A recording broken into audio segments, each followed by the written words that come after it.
माँ पर और पिता पर कुछ पंक्तियां आपके बीच निवेदित करता हूं।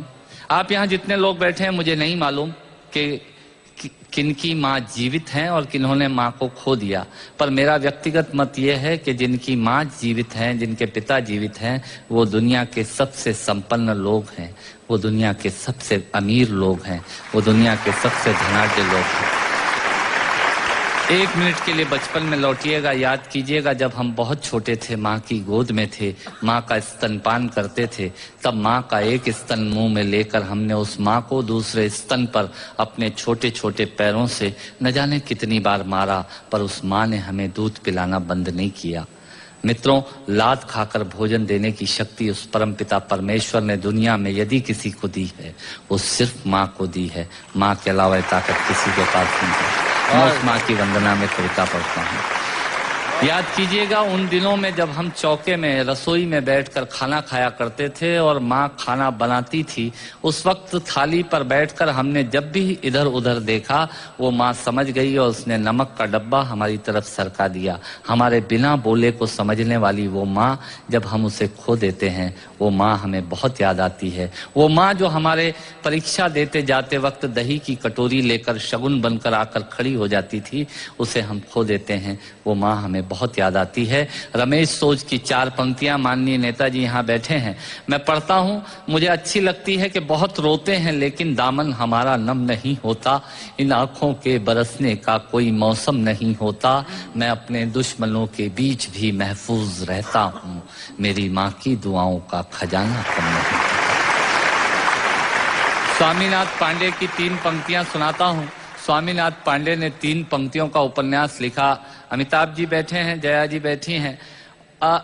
3 पंक्तियों में पूरा उपन्यास लिख दिया उसने। लिखा, एक विधवा माँ थी, उसके 2 बेटे थे। एक बेटा नीचे वाले माले पर रहता था, दूसरा बेटा ऊपर वाले माले पर रहता था। विधवा माँ 15 दिन एक बेटे के यहाँ खाना खाती थी, विधवा माँ 15 दिन दूसरे बेटे के यहाँ खाना खाती थी।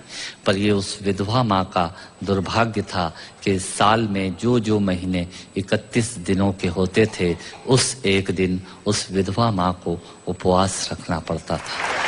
9 महीने पेट में रखने वाली माँ जब एक जवान बेटे को एक दिन भारी लगने लगी, तब इस नालायक हास्य व्यंग के कवि ने कुछ पंक्तियां माँ के लिए लिखी। सुनिएगा, यात्रा कीजिएगा मेरे साथ। माँ संवेदना है, भावना है, एहसास है। माँ संवेदना है, भावना है, एहसास है। माँ जीवन के फूलों में खुशबू का वास है। माँ रोते हुए बच्चे का खुशनुमा पलना है। माँ मरुथल में नदी या मीठा सा झरना है। माँ मरुथल में नदी या मीठा सा झरना है। माँ लोरी है, गीत है, प्यारी सी थाप है। माँ पूजा की थाली है, मंत्रों का जाप है। माँ आंखों का सिसकता हुआ किनारा है। माँ गालों पर पप्पी है, ममता की धारा है। माँ झुलसते दिनों में कोयल की बोली है। माँ मेहंदी है, कुमकुम है, सिंदूर है, रोली है। माँ कलम है, दवात है, स्याही है। माँ परमात्मा की स्वयं एक गवाही है। माँ त्याग है, तपस्या है, सेवा है। माँ फूंक से ठंडा किया हुआ कलेवा है। माँ अनुष्ठान है, साधना है, जीवन का हवन है। माँ जिंदगी के मोहल्ले में आत्मा का भवन है। माँ चूड़ी वाले हाथों के मजबूत कंधों का नाम है।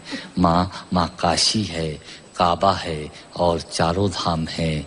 माँ चिंता है, याद है, हिचकी है। माँ बच्चे की चोट पर सिसकी है। माँ चूल्हा, धुआं, रोटी और हाथों का छाला है। माँ जिंदगी की कड़वाहट में अमृत का प्याला है। माँ पृथ्वी है, जगत है, धूरी है। माँ बिना इस सृष्टि की कल्पना अधूरी है।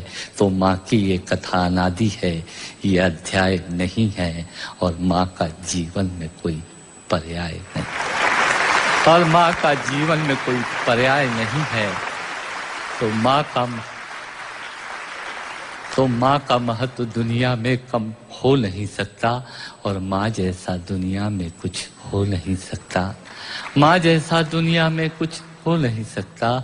तो मैं कविता की ये पंक्तियां माँ के नाम करता हूँ। मैं दुनिया की सब माताओं को प्रणाम करता हूँ। शेरचंद